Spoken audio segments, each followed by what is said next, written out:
سلام، من میلادم و خوش اومدید به اپیزود سوم از برنامه افسانه‌های بیدل. توی این برنامه من به همراه امید، مرضیه، داستانک‌های خانم رولینگ رو بررسی میکنیم و امروز اینجا سومین اپیزود رو قرار مدرسه دورمسترنگ رو ستایی با هم دیگه با شما جلو ببریم. بچه‌ها سلام، من مرضیم و قرار سری بزنیم به مدرسه سلطان قلب‌ها آقای ویکتور کرا و راجع به مدرسه دورمسترنگ صحبت کنیم. سلام به همگی، منم امیدم. خوشحالم که همچنان همراه ما هستین.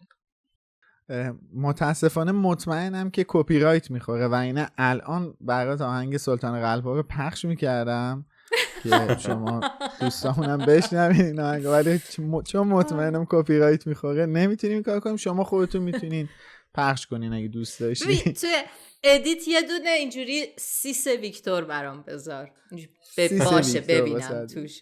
باشه چشم. قول میدم که رو جارو باشه یا رو جارو نباشه. اینم بهم بگو که نه رو جارو نباشه. اونجا با عرقگیر لب دریاچه راه میرفت اون. به چشم. همون صحنه بریم که داستانک مدرسه دورمسترنگ با ترجمه حسین غریبی عزیز و صدای مرضیه رو بشنویم و برگردیم.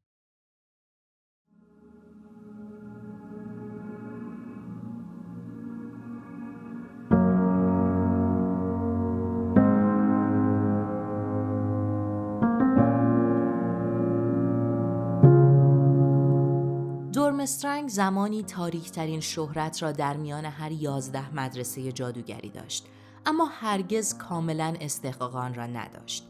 این موضوع حقیقت دارد که دورمسترنگ که ساحره‌ها و جادوگران بسیار بزرگ زیادی را تربیت کرده، دوبار در تاریخ خود تحت مدیریت جادوگرانی با جهتگیری مشکوک یا نیت پلید بود و یکی از دانش آموزان سابقش بدنام شد. اولین فرد از این مردان نامطلوب، هارفنگ مونتر، مدت کوتاهی پس از مرگ مرموز بنیانگذار مدرسه، ساحره بزرگ بلغاری نریدا ولچانووا، مدیریت مدرسه را در دست گرفت. مونتر پایه‌گذار شهرت دورمسترنگ در دوئل و انواع جادوهای رزمی است که امروزه نیز همچنان بخش چشمگیری از برنامه آموزشی این مدرسه هستند. دومین دوره تاریک در تاریخ دورمسترنگ با مدیریت ایگور کارکاروف فرا رسید. مرگخوار سابقی که همزمان با بازگشت لرد ولدمورت از دوران تبعید از ترس مجازات شدن به دست او سمتش را رها کرد و گریخت. کارکاروف مردی بدون وجدان و خودخواه بود که بر اشاعه ترس و ارعاب در میان دانش آموزان اصرار داشت و بسیاری از والدین در دوران مدیریت او فرزندانشان را از دورمسترنگ بیرون آوردند. دانش آموز سابقی که بیش از هر کسی به شهرت دورمسترنگ لطمه زد، گلرت گریندلوالد است، یکی از خطرناکترین جادوگران قرن 20. با این حال در سالهای اخیر دورمسترنگ دستخوش نوعی تجدید حیات شده و شخصیت‌های بین‌المللی برجسته‌ای همچون ویکتور کرام ستاره کویدیچ را تربیت کرده است. با اینکه گفته می شود دورمسترنگ در نقطه دوردستی از شمال اروپا قرار دارد، این مدرسه در خصوص محل استقرار یکی از رازدارترین مدارس است. بنابراین هیچ کس نمی تواند در این مورد کاملا مطمئن باشد. بازدید کنندگان که باید به افسون حافظه تن بدهند تا خاطرهشان درباره نحوه رسیدن به مدرسه پاک شود، در توصیف آن از محوطه‌ای وسیع و پراکنده می گویند که مناظر مسحور کننده بسیاری دارد. خصوصاً کشتی بزرگ تیره و شبحواری که کنار دریاچه پای کوهستان که پشت مدرسه است لنگر انداخته و دانش آموزان تابستانها از آن به درون آب شیرجه می‌زنند.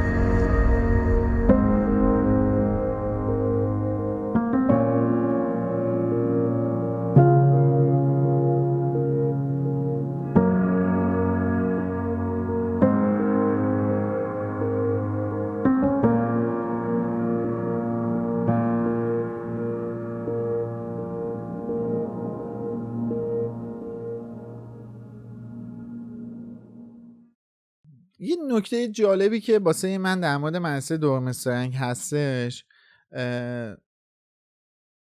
اینه که برخلاف تصور هممون که فیلم ها رو دیدیم، مدرسه دورمسترنگ اصلا مدرسه تک جنسیتی نیست و مثل 2 مدرسه دیگه بزرگ اروپا اونم 2 جنسیتیه و اصلا توسط یک ظاهره این مدرسه تأسیس شده که حالا شنیدیم که مزیه قشنگ توضیح داد، روایت کردش که خانم ولچانووا مدرسه رو تأسیس کرده و بنیانگذار مدرسه بوده که به طرز مشکوکی هم به قتل میرسه.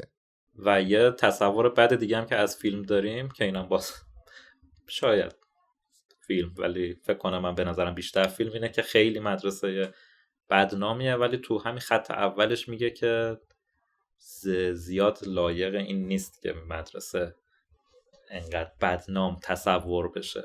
یه جوری میشه گفت بیشتر براش حرف در آوردن که بدنامه و بدنامیش توی تمام این تاریخی مدتی که این مدرسه برپا بوده به خاطر وجود 2 مدیر نالایق که نمیشه گفت لایق هم بودن اتفاقا، یکیش حداقل مدیر پلید داشته و یه دانش آموز ناجورم داشته دیگه.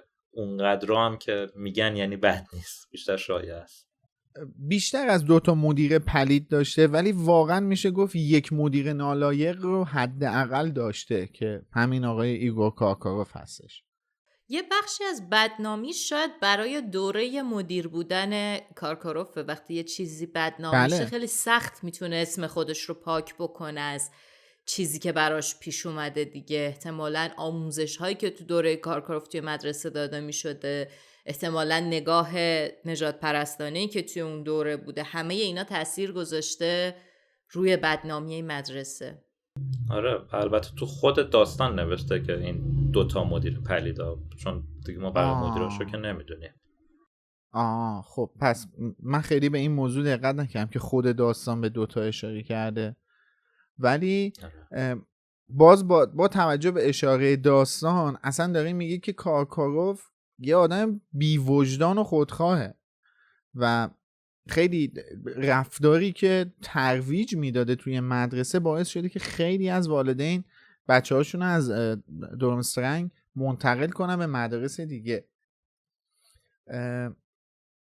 و نکته دیگه‌ای که حالا داره که توی این داستان نیستش اینه که این مدرسه از دوردست‌ترین نقاط اروپا هم دانش آموز جذب میکنه، به طوری که ما میدونیم که حتی ممکنه از بریتانیا هم این مدرسه دانش آموز جذب کنه دیگه، چون اون بحثی که دریکو مالفوی توی کتاب جامعاتش توی قطار داره میگه و بچه ها میشنون در مورد همین مدرسه دورمسترنگ میگه، واقعی بوده. انگار که واقعا لوسیوس مالفوی این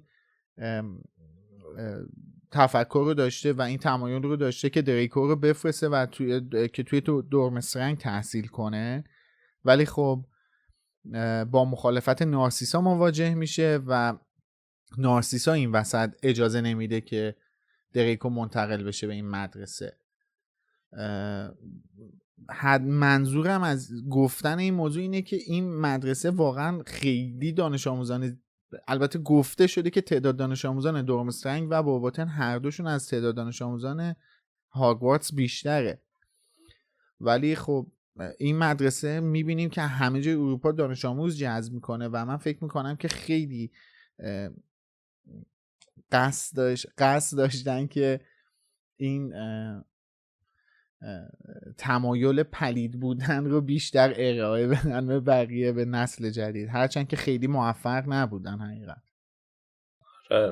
در مورد بدنام بودنش هم حالا تو داستان سری جزئیات بیشتری گفته که همون مونتر اگه اسمش درست بگم بوده که اول باعث میشه که این بدنامی یه جورایی شروع بشه و این اسم بد جا بیفته، ولی کارکاروف به نظر میرسه کسی بوده که تکمیل کننده این پروسه بدنام کردن، پلید کردن مدرسه رو داشته. حالا باز مونتر حداقل یه کارهای مفیدی داشته، مثل اون جا انداختن دوئل و جادوهای رزمی بین دانش آموزای مدرسه، ولی کارکاروف بیشتر ترس و تو دل بچه‌ها میکاشته. نمیدونم چه مریضی داشته این بشر.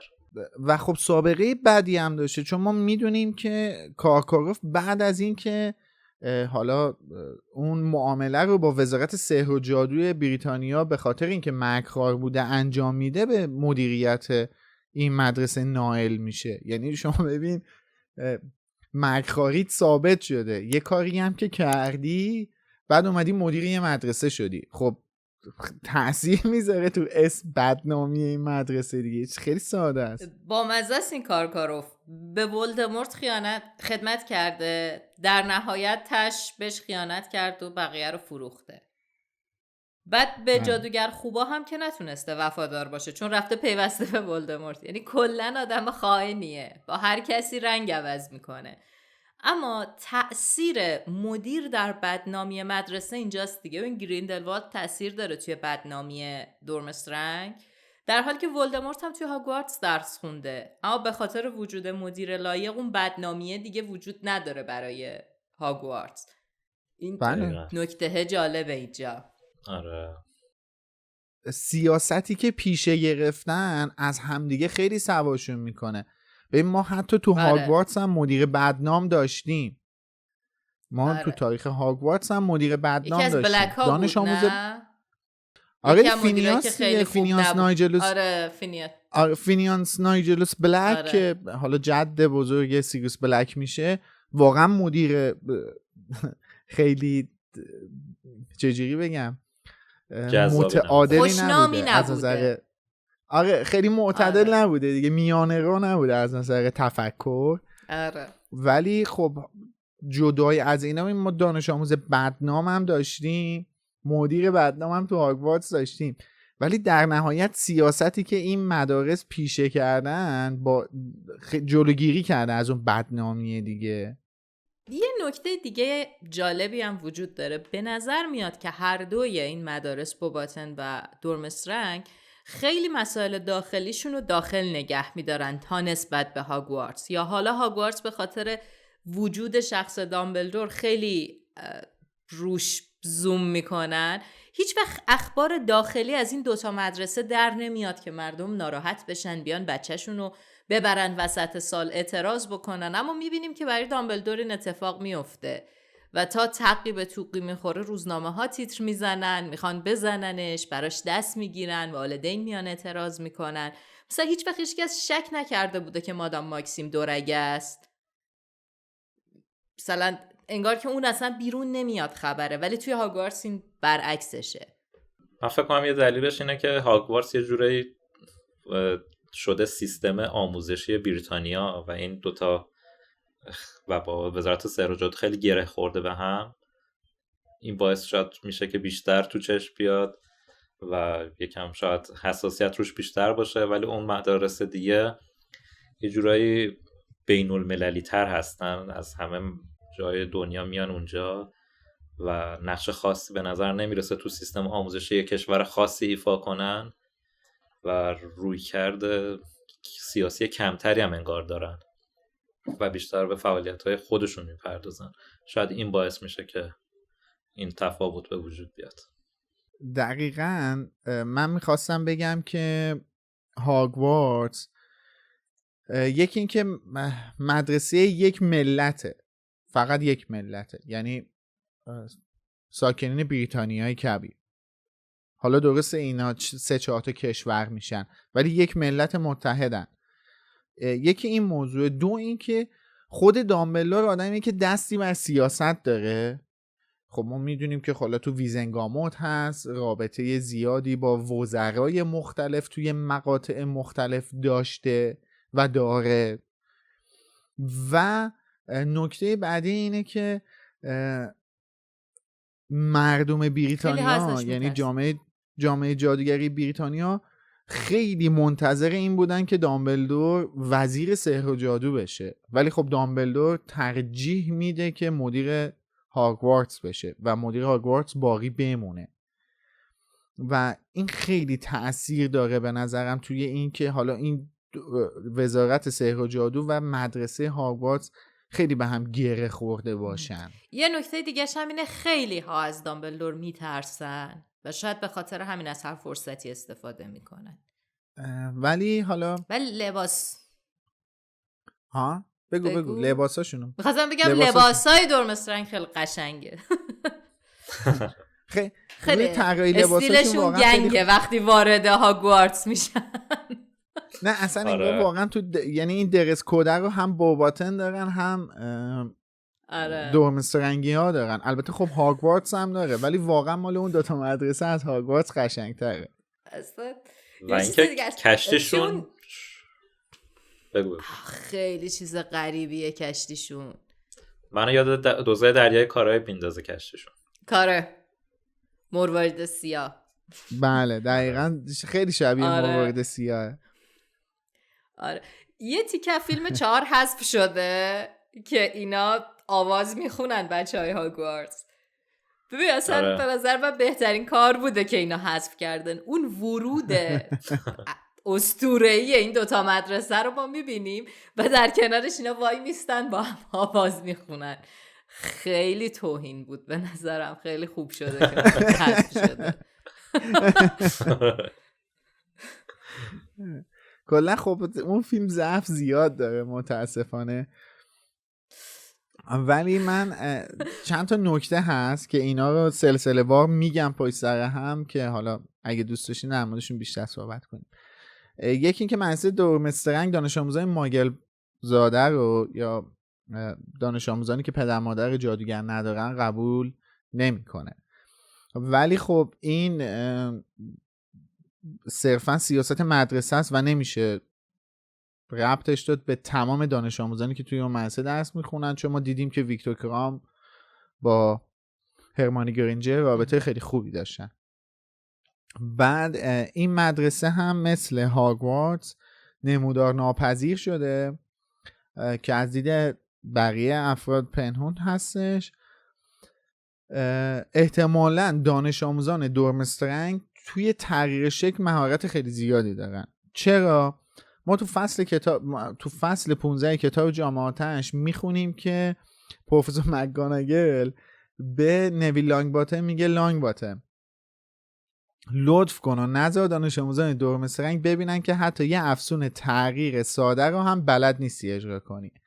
از طرفی هم تو مرحله دوم تورنمنت سجادوگر میبینیم که ویکتور کرام برای رفتن توی دریاچه و 1 ساعت زیر آب بودن از تغییر شکل استفاده کرده و خودش رو تبدیل به کوسه کرده، هرچند که این کار رو خیلی خوب انجام نداده. ولی خب از این دوتا مقوله میشه به این نتیجه رسید که درس تغییر شکل مثل این که توی دورمسترنگ خیلی جدی گرفته میشه و مهارت زیادی دارن دانش آموزان دورمسترنگی توی این درس.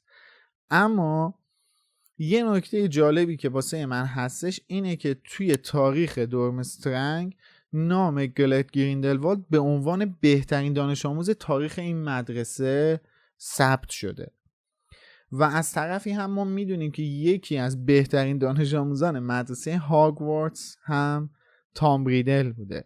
من فکر میکنم این دو مورد عمدی هستش از سمت خانم رولینگ که اشاره به این داره که اینکه تو قرار باشه آدم پلیدی باشی اصلا ربطی به این نداره که دانش آموز خوبی بودی یا بدی بودی و ما نمونه های بهترین دانش آموزای دنیا رو داریم که تبدیل به پلیدترین آدم های دنیا شدن. خب نمونه واقعیش رو توی دنیای خودمون داریم میبینیم. مثلا الان فیلترینگی که روی اینترنت ایران هست قطعا کار آدم‌های نخبه است که با این جزئیات تونستن این محدودیت خیلی وحشتناک رو روی اینترنت اعمال کنن. نخبه هایی که دیگه توضیح بیشتری لازم نداره و کاری کنن که ما هر دقیقه فحششون بدیم. حقیقتش اینه که وقتی هوش در خدمت شر قرار میگیره بسیار خطرناک میشه و فکر میکنم داره همین رو نشون میده که آدم‌های باهوشی که به سمت شر میرن، ما اینو توی رفتار گریندلوالد دیدیم دیگه. از نظر من نقطه طلایی فیلمای جانوران شگفت‌انگیز جاییه که جانی دپ وایستاده توی اون صحن و داره قانع میکنه که ما باهاشون دشمن نیستیم، ما قشنگ نمیخوایم چیزی بگیم. اون نقطه طلایی دیگه داره میگه که آدم‌های باهوش در جایگاه شر چقدر میتونن خطرناک باشن و همین نکته است دیگه. اینها باهوشن که تونستن این شکلی تبدیل به لیدرهای زمان خودشون بشن، حالا تو بعد منفیش. درسته، واقعا قبول دارم، چون اون سخنرانی فوق‌العاده تاثیرگذاره و خیلی حرفای جالبی میزنه، چون ما میبینیم کوینی خیلی سریع قانع میشه تو همون سخنرانی، در صورتی که میدونیم این آدم یه آدم خوشقلبیه، اصلا آدم پلیدی نیستش. خب این اپیزودم به آخرش رسید، مثل اپیزود قبلیمون که در مورد داستان مدرسه بورباتن بود، این داستانک هم داستان کوتاهی بود، چندان چیز زیادی نداشت، به خاطر همین اپیزودش هم قطعا کوتاه‌تر هستش. مرسی که تا اینجا با ما بودین. منم خیلی خوشحالم که اپیزود دیگه باهاتون بودم و فکر کنم جواب من واضحه. من از همین الان میدونم که من لایق اینم که در دورمسترنگ درس بخونم، اونم زمانی که ویکتور کرامپ دانش آموز همون مدرسه است. شما فکر میکنید که تو چه مدرسه قراره درس بخونید؟ آره، من که خودم لایق کرام نمیبینم و همون هاگوارتس قناعت میکنم. مرسی که همراه ما بودین. خب مرسی، در نهایت خداحافظی میکنم از همتون و امیدوارم که هفته دیگه بازم همراهمون باشید. خداحافظ. خداحافظ، حتما کامنت بذارید. خداحافظ.